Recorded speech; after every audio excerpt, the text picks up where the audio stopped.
sudah termasuk pertobatan, lalu melakukan hal yang baik. Tapi bagaimana nanti pelaksanaannya, keberhasilan sampai berapa persen, itu tidak saya bicarakan di sini. Cuman niatnya dulu, niat dan upaya yang sudah dilakukannya itu. Jadi artinya menghapus dosa dunia itu ada ketika orang itu sendiri mau. Tapi kalau orang itu nggak mau ya nggak bisa dipaksa, karena Tuhan itu kan adil ya. Orang itu nggak mau ya sudah. Gitu. Jawaban saya pertama. Kemudian tentang menghapus hukum Taurat. Ini kadang-kadang juga harus perlu dipahami ya, hukum. Di dalam, saya sudah pernah menjelaskan sama Bu Rahma bahwa Taurat itu banyak itu. Ada yang dia hukum moral, kemudian hukum sipil, kemudian ada dia hukum upacara, ya kan? Torah upacara, Torah sipil, Torah moral, ada itu istilahnya itu. Jadi ketika disebut itu menghukum seluruh hukum, apakah seluruh hukum itu dihapus? Tentu tidak. Kenapa? Karena ternyata memang Yesus sendiri mengatakan bahwa kasihilah sesamamu manusia seperti mengasihi dirimu sendiri. Nah, itu kan hukum sipil. Berarti itu tidak dihapus. Kemudian kasihilah Tuhanmu dengan segenap hatimu dan dengan segenap jiwamu, gitu. Itu berarti hukum moral. Tapi yang dihapus itu ternyata adalah hukum tata upacara, seperti pengorbanan binatang, kemudian dan lain sebagainya, membawa binatang ke mezbah, kemudian tata upacara yang kira-kira tidak lagi bisa disesuaikan dengan zaman, itu yang dihapus, Bu, ya. Kemudian tentang menyunatkan, itu maknanya adalah apabila orang untuk mendapatkan keselamatan sampai menyunatkan diri, itu juga artinya Kristus nggak perlu berguna sama dia untuk apa, gitu. Karena dia sudah memilih sunat untuk keselamatan dirinya. Tetapi tidak mungkin orang selamat hanya karena sunat. Oleh karena itu, yang saya pahami, sunat itu harus dilakukan, diwajibkan, ya kan? Bahkan saya berencana nanti kalau saya punya cucu, ya, punya anak atau punya cucu, itu saya sunat sudah 8 hari, sesuai yang tertulis dalam Alkitab, gitu loh. Penjelasannya begitu, Bu Rama, ya. Saya rasa ini sudah tak keberapa kali saya jelaskan, ya. Tapi nggak apa-apa, ini pertanyaan ini bisa untuk teman-teman yang lain, ya. Penjelasan saya akan tak seperti itu. Setiap pertanyaan itu disampaikan. Oke. Ya, ternyata hal yang menarik adalah ajaran Yesus itu adalah pertobatan, ya.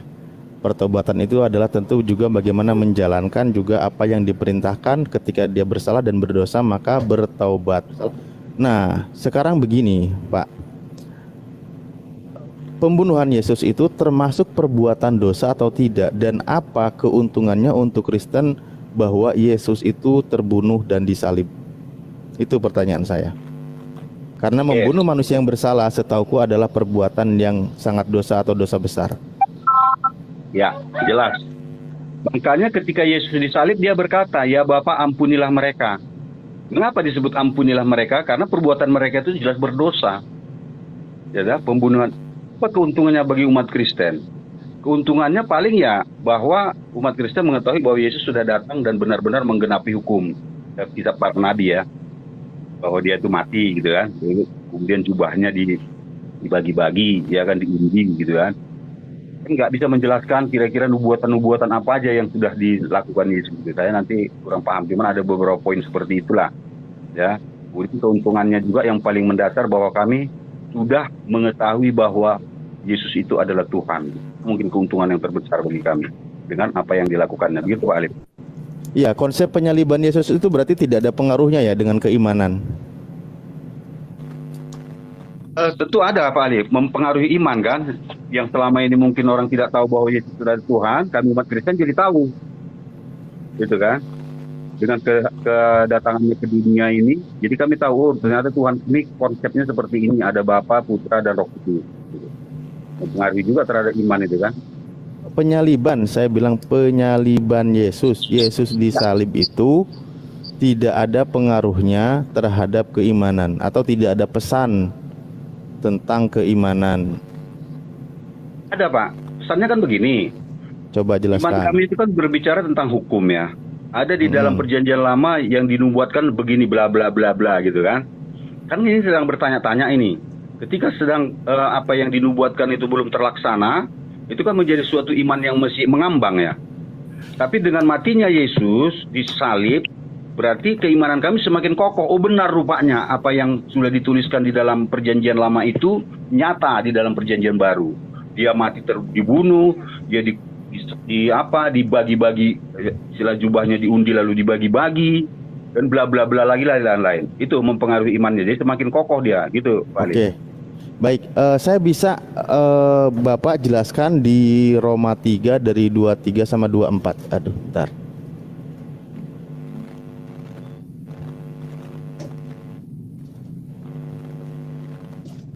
Atau saya bacakan dulu ya. Mana?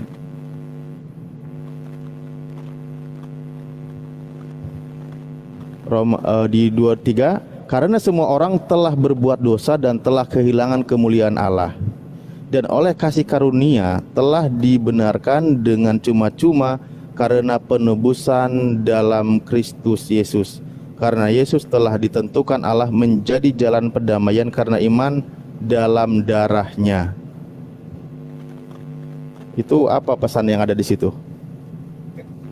Sebab semua orang telah berdosa dan telah kehilangan kemuliaan Elohim, ya, kemuliaan Tuhan berarti. Tetapi oleh anugerahnya mereka dibenarkan secara cuma-cuma melalui penebusan di dalam Kristus Yesus. Nah, ini yang ditebus ini kan bukan dosa, Pak, ya. Mereka mendapatkan penebusan. Artinya begini. Apa yang ditebus, Pak? Manusia kan itu, tetapi oleh anugerahnya mereka dibenarkan secara cuma-cuma melalui penebusan. Berarti mereka yang ditebus, ya. Berarti dosanya bukan yang ditebus di dalam Kristus Yesus. Berarti begini. Ya, mereka itu apanya, Pak? Ya kita lah, jiwa kita, Pak. Jiwa. Nanti penjelasannya bisa didapat di dalam Lukas 9 ayat 55 dan 56, ya. Nah, begini dia. Artinya begini, di dalam keyakinan umat Kristen, sehebat-hebatnya manusia, ya, tidak akan bisa selamat dari apa? Dari hukuman. Istilahnya, sehebat-hebatnya manusia berbuat kebajikan tidak akan bisa membawa dia masuk surga. Kenapa? Karena apabila ditimbang pun manusia itu pasti lebih besar dosanya daripada amalnya. Itu apa? Pemahaman kami dalam kekristenan. Oleh karena itu kami sangat mengharapkan. Emang ada timbangan, Pak, konsep di Kristen? Enggak, maksudnya ini kan penjelasannya, Pak, ya. Istilahnya beginilah, ya. Manusia pasti sudah pernah jatuh ke dalam dosa. Itulah, ya.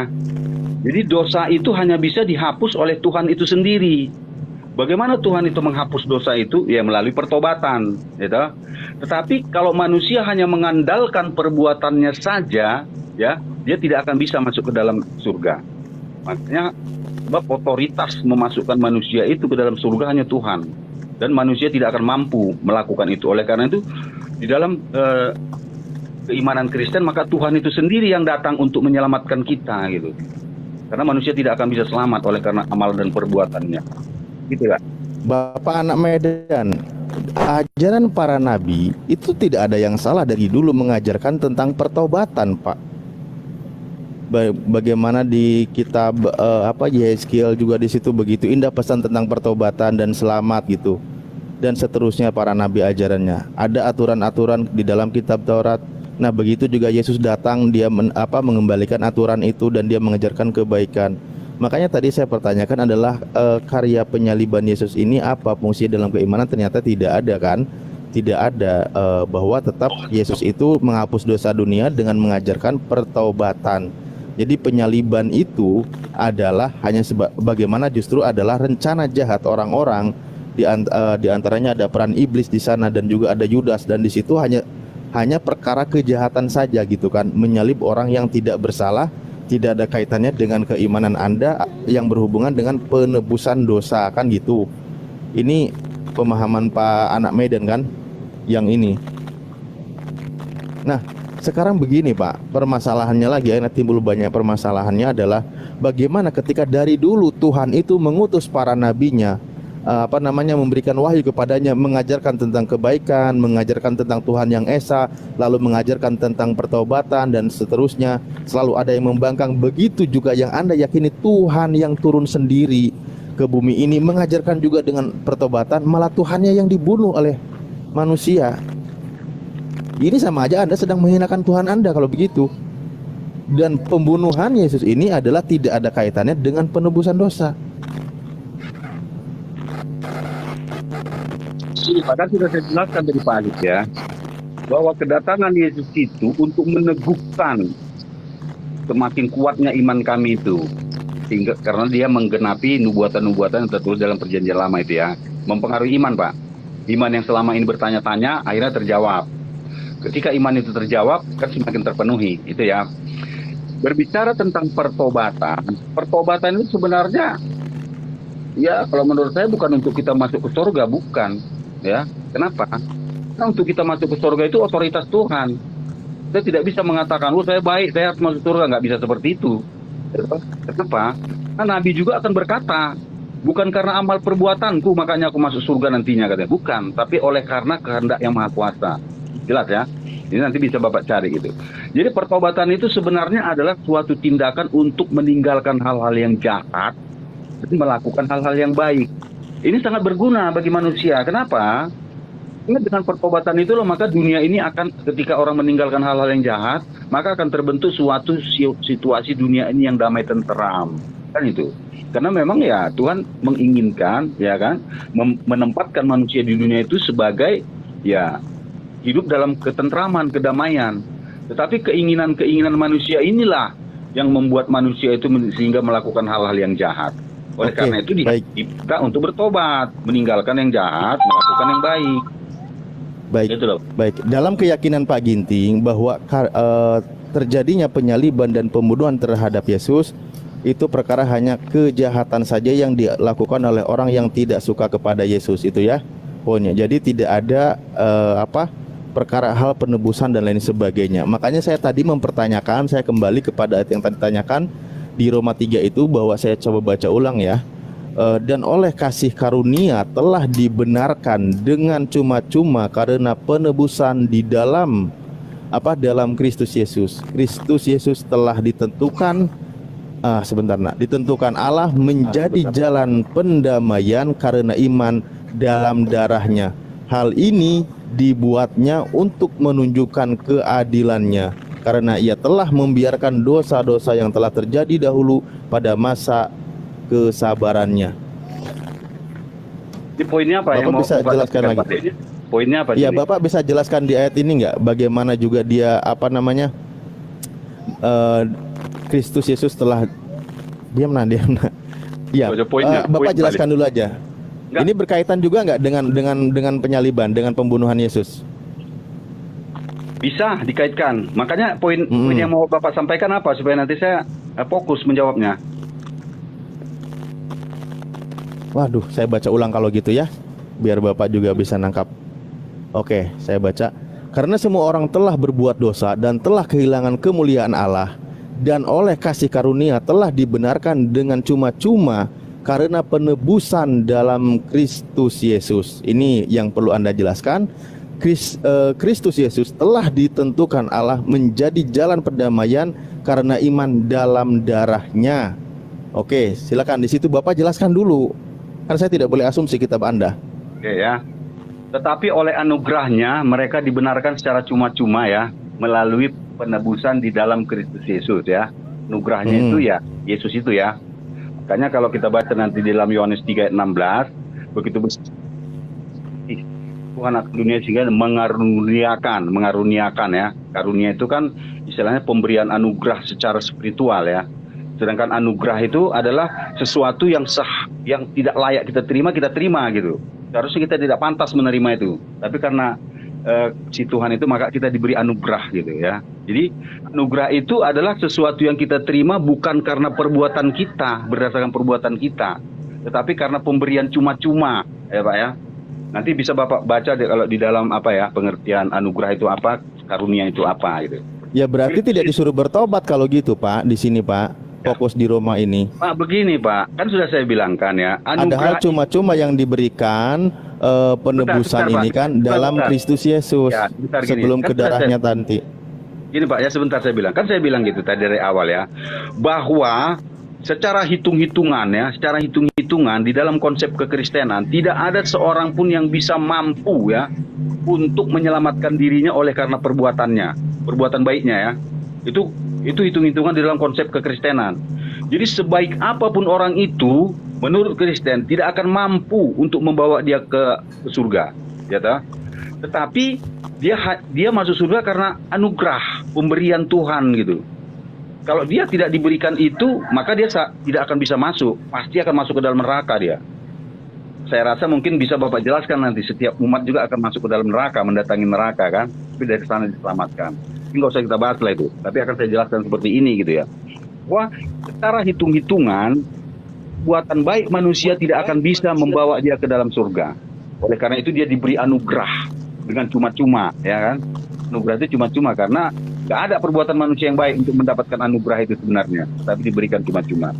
Kalau berbicara tentang dalam darahnya, ini kita konteksnya pengorbanan, darah yang dicurahkan ya, pengorbanan. Makanya di dalam apa saya lupa ayatnya, inilah darah perjanjian ya, darah perjanjian. Artinya perjanjian itu di mana Yesus itu akan mati. Tetapi di dalam kematiannya itu dia menunjukkan belas kasihan yang begitu dahsyat. Hingga dia berkata, ampunilah mereka meskipun mereka tidak, karena mereka tidak tahu apa yang mereka perbuat. Ini Pak penjelasan yang bisa saya sampaikan ya untuk hal ini. Terima kasih.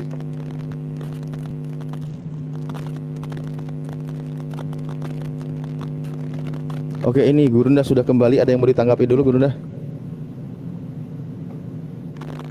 Cek audio. Iya, ya. Oke. Cek. Itulah yang saya katakan tadi. Iblis tidak diam. Iblis itu tidak tinggal diam. Iblis tidak berpangku tangan.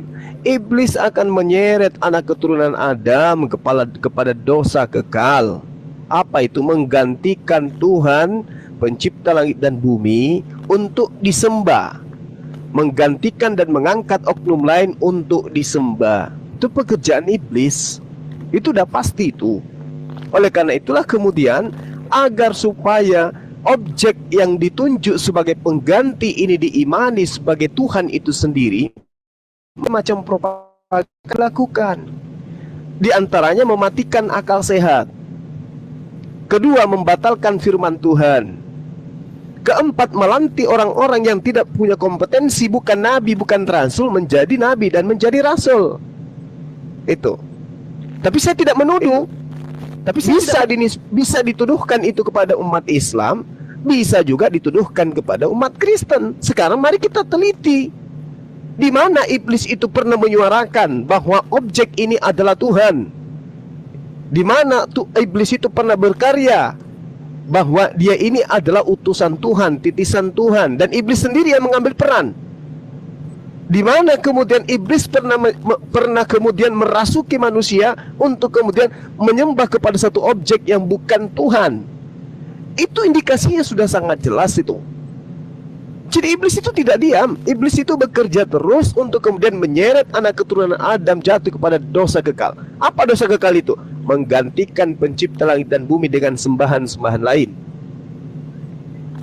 Nah, ini harus dipahami dengan baik. Baik umat Islam maupun umat Kristen. Adakah yang menggantikan Tuhannya Nabi Abraham, Ishak dan Yakub dengan esensi lain? Apakah Islam menggantikan Tuhannya Abraham dengan objek lain?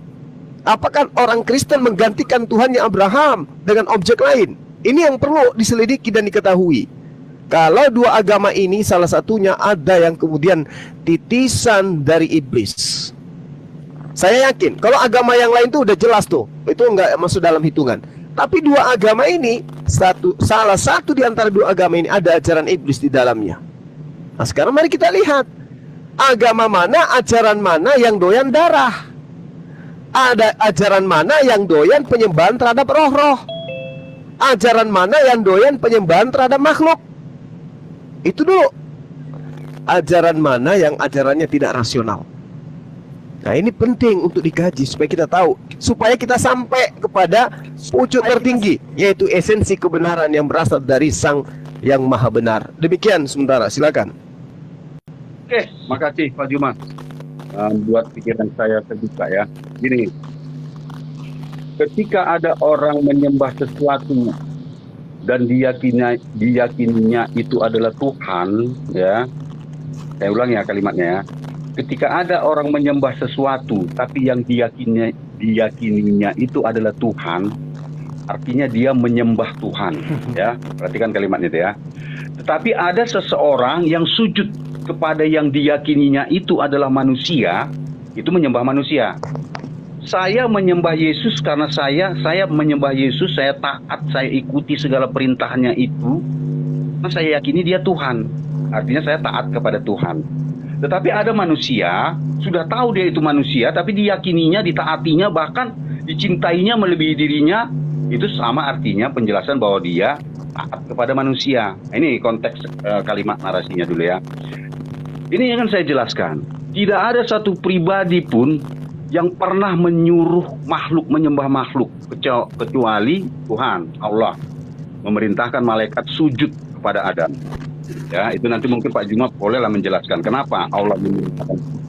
Kenapa tidak mengatakan ya udah saja. Tapi bahasa Arab ada taat kan, hormati kan, ada kata hormati. Kenapa harus kata sujud, sajadah? Ya, itu yang digunakan. Kemudian doyan darah, ya doyan darah. Sampai sekarang umat Kristen tidak pernah doyan darah Tuhannya. Tetapi setiap hari Raja Haji, Allah Subhanahu wa Ta'ala minta kurban darah. Tolong nanti Pak Juma jelaskan kenapa sampai sekarang masih doyan darah. Gimana itu menjelaskannya itu? Umat Kristen tidak pernah lagi korban-korban darah, menyembelih ini itu nggak ada untuk dikorbankan kepada Tuhannya.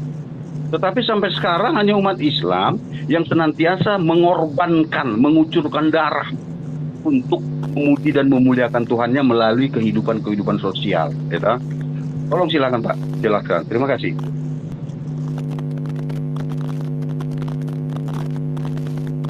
Lanjut Guru, udah tanggapi, mantap ini.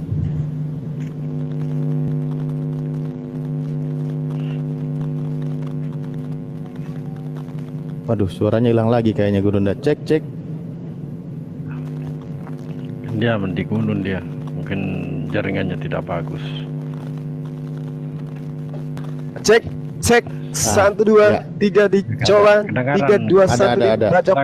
Oke. Iya.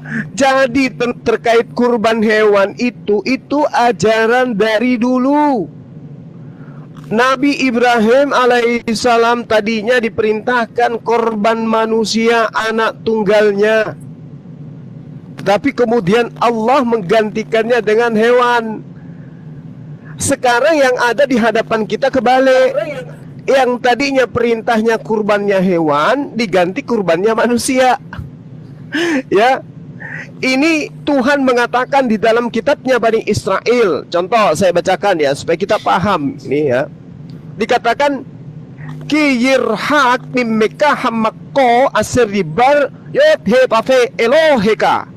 Itu dikatakan apabila tempat yang akan dipilih Tuhan ilahmu untuk menegakkan namanya di sana terlalu jauh dari tempatmu, maka engkau boleh menyembelih dari lembu sapimu dan kambing dombamu yang diberikan Tuhan kepadamu seperti yang kuperintahkan kepadamu, dan memakan dagingnya di tempatmu sesuka hatimu. Nah, oleh karena itulah kemudian Al-Quran mengajarkan hal yang sama. Korban itu harus hewan, tidak boleh korbannya manusia, apalagi Tuhan. Itu nggak boleh, itu nggak diajarkan oleh para nabi.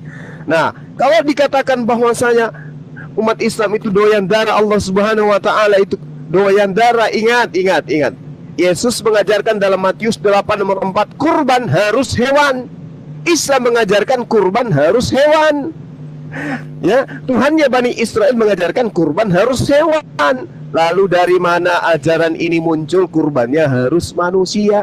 Apesnya manusia ini dianggap sebagai Tuhan? Ini dari mana datangnya ajaran ini? Oh, ajaran itu dari penggenapan nubuatan. Nubuatan apa? Nubuatan dari kitabnya orang Yahudi. Kenapa orang Yahudi tidak mengimani itu?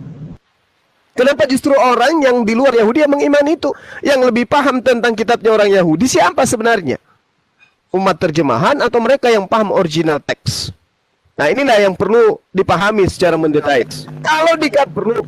Kalau dikatakan taat kepada manusia itu menyebabkan manusia itu taat, dikatakan menyembah kepada manusia, ingat, berarti teman-teman Kristen khususnya perempuan itu Tuhannya adalah suami. Karena mereka diperintahkan taat kepada suami sama seperti mereka taat kepada Tuhan. Kalau kita di Islam diperintahkan taat kepada baginda Rasulullah Muhammad SAW, bukan sama ketika kita itu mentaati dia sama mentaati Allah. Tidak. Dalam arti kata bahwasanya kita menuhankan dia, tidak. Atiullah wa atiur rasul. Ketaatan kepada Allah terkait dengan perintah-perintah Allah. Ketaatan kepada Rasulullah terkait kepada perintah-perintah Rasulullah agar mendudukkan Allah sebagai satu-satunya Tuhan. Atiullah wa atiur rasul. Wa ulil amri minkum, dan ada perintah ketaatan terhadap pemerintah. Berarti tidak ada unsur kemudian di sana bahwa ketaatan itu adalah merujuk hanya kepada esensi Tuhan. Tidak. Kalau itu yang dijadikan sebagai acuan, maka Efesus 5 nomor 22, istri-istri harus taat kepada suaminya seperti dia taat kepada Tuhan. Maka apakah betul bahwa taat kepada suami itu adalah sama taat kepada Tuhannya sendiri? Ini yang perlu dipahami ya. Jadi sekali lagi saya katakan, iblis itu tidak pernah diam. Iblis itu tetap akan berkarya, menyebabkan manusia itu menyembah kepada sesamanya manusia. Coba kita lihat di dalam Markus 5. Yang mencontohkan sujud menyembah kepada Yesus adalah orang yang kerasukan roh iblis. Anda baca di sana. Anda baca, Anda teliti. Di nomor 15-nya kemudian ketika orang tadi sudah tidak lagi kerasukan roh setan, roh iblis, orang tersebut tidak lagi sujud menyembah kepada Yesus. Itu acuannya. Jadi kalau sudah ada datang kebenaran kepada kita, tapi kebenaran itu ditolak, lebih mengedepankan daripada apa yang kemudian kita imani berdasarkan doktrin dan dogma, itu sama dengan iblis telah berhasil menjerat kita dengan tipu daya. Demikian sementara, silakan. Oke, gini Pak ya, kita harus sepakat ya. Membaca gagal membaca, maka paham pun pasti gagal paham ya. Saya sudah menjelaskan tadi. Tapi Pak Juma masih tetap menggiring bahwa itu kitab Yahudi ya. Kitab Yahudi itu berbeda dengan kitab yang diturunkan Tuhan tapi yang menulis pada saat itu orang Yahudi. Cuman kalau orang Indonesia ada pada saat itu pasti itu ditulis oleh orang Indonesia. Kalau orang Arab ya pasti akan ditulis dengan bahasa Arab. Ya kan? Jadi antara firman Tuhan dengan penulis itu harus benar-benar dibedakan. Jangan karena yang menulis orang Yahudi lalu dianggap semua itu kita orang Yahudi. Jadi kan nggak clear gitu penjelasannya ya. Itu yang sana. Jadi jangan ulangi lagi bahwa itu kitab Yahudi. Enggak. Itu kitab yang berasal daripada Tuhan ditulis orang Yahudi. Sehingga dia bahasanya bahasa Yahudi. Oke ya. Kemudian taat pada suami seperti ya. Tidak artinya taat pada suami artinya sama dengan taat. Nah, enggak seperti itu. Beda dengan taat kepada Rasul sama dengan taat kepada Allah, itu beda. Itu nanti terdapat di dalam apalah. Saya bisa nanti tunjukkan ayatnya ya. Kemudian otoritas yang dicintai melebihi diri sendiri itu hanya otoritas untuk Tuhan. Ya, kita tidak boleh mengatakan kepada manusia, saya mencintai engkau melebihi diri saya sendiri. Itu sama artinya sudah menuhankan. Makanya kami tidak pernah mencintai manusia itu melebihi kecintaan saya kepada diri saya sendiri. Sehingga Yesus berkata di dalam Matius 10 ayat 37 di mana dikatakan, apabila engkau lebih mencintai dirimu daripada aku, engkau tidak layak bagiku. Karena dia sudah ingin menunjukkan otoritasnya sebagai Tuhan itu loh. Dialah yang layak dicintai melebihi diri sendiri. Nah, sekarang siapa manusia yang berkata demikian? Yang mengatakan juga bahwa dia harus dicintai melebihi diri orang itu sendiri? Ini nanti silakan Pak Juma jawab. Oleh karena itu otoritas itu harus jelaskan dulu. Jadi di sini nanti akan kelihatan siapa yang menyembah manusia, siapa yang tidak. Siapa yang taat kepada manusia, siapa tidak. Saya sudah katakan dari awal. Saya tidak menyembah manusia, saya menyembah Yesus. Karena Yesus itu saya yakini adalah yang berdiam di dalam jasmani itu. Itu dia Pak ya. Kemudian lihat dulu. Coba kalau Bang Juma nanti baca kerasukan roh iblis itu menyembah Yesus itu apa? Apa kalimat setelahnya itu dikatakannya ya? Dia mengatakan bahwa untuk apa engkau datang, hai anak Elohim? Apakah engkau datang ingin menghukum aku sebelum waktunya? Perhatikan itu. Siapa sih yang berhak menghukum di alam semesta ini kecuali daripada Tuhan? Tentu Tuhan. Makanya dari suatu peristiwa itu orang-orang bisa melihat, oh ternyata inilah yang berkuasa menghukum. Di mana dihukumnya nanti? Ya di dalam neraka. Makanya ketika dia masuk ke dalam babi itu, maka dimasukkan ke dalam jurang yang tak berdasar. Itu kan metaforanya seperti itu, ya kan, masuk ke dalam jurang yang tak berdasar. Jurang yang tak berdasar itu bisa dialegoriskan atau dimetaforakan sebagai neraka, ya kan? Ya, oke, terima kasih. Silakan tanggapi nanti kenapa seorang manusia harus dicintai melebihi dirinya sendiri. Bukankah otoritas yang berhak dicintai melebihi diri sendiri adalah otoritas Tuhan. Terima kasih. Oke, baik. Jadi gini Pak, gini Bang. Jadi Al-Quran itu menuntun umat manusia untuk mencintai dirinya sendiri. Ya ayyuhalladzina amanu qu anfusakum wa ahlikum nara. Al-Quran menjelaskan itu. Wahai orang-orang yang beriman, peliharalah dirimu. Jadi yang pertama yang harus dipelihara itu siapa? Diri kita dulu. Dengan cara apa kita memelihara diri kita? Dengan cara mencintai Rasulullah, dengan cara mencintai Allah. Jadi orang yang lebih cinta kepada dirinya, orang yang tidak cinta kepada dirinya adalah orang yang menghabiskan waktu untuk menghiasi jasadnya tanpa menghiasi jasadnya dengan amalan-amalan baik. Jadi kalau ada orang yang melakukan amalan baik dikarenakan perintah dari Allah yang kemudian dilisankan oleh Rasulnya, maka orang itu adalah orang yang mencintai dirinya. Kalau ada orang yang mencintai dirinya dengan cara melakukan segala perintah yang diperintahkan oleh Tuhannya, dengan cara melakukan ketaatan terhadap perintah yang diperintahkan oleh nabinya, maka orang itu sama dengan mencintai dirinya. Makanya dikatakan qul in kuntum tuhibbunallaha fattabi'uni yuhibbukumullah wa yaghfir lakum dzunubakum wallahu ghafurur rahim. Jika engkau mencintai Allah, maka katakanlah kepada manusia, fattabi'uni, maka Allah akan mencintaimu, Allah akan mengampuni dosa-dosamu. Itu jelas tuh. Jadi kalau Anda mengatakan kenapa umat Islam itu lebih mencintai Rasulullah, itu karena umat Islam mencintai dirinya. Kenapa umat Islam itu lebih mentaati Rasulullah? Itu karena umat Islam mencintai dirinya. Ya ayyuhalladzina amanu qu anfusakum wa ahlikum nara. Kalau cinta kepada Yesus, maka harus mentaati perintah Yesus. Jangan mentaati perintah selain daripada Yesus. Apa perintahnya? Sembahlah Tuhan, Tuhanku dan Tuhanmu. Itu sangat jelas itu, Bang. Jadi kalau umat Islam itu kemudian dikatakan cinta kepada orang lain, jelas memang kami diperintahkan untuk mencintai Rasulullah, untuk mencintai Allah. Kenapa? Karena dengan mencintai Allah, mencintai Rasulullah, itu sama dengan mencintai diri kami.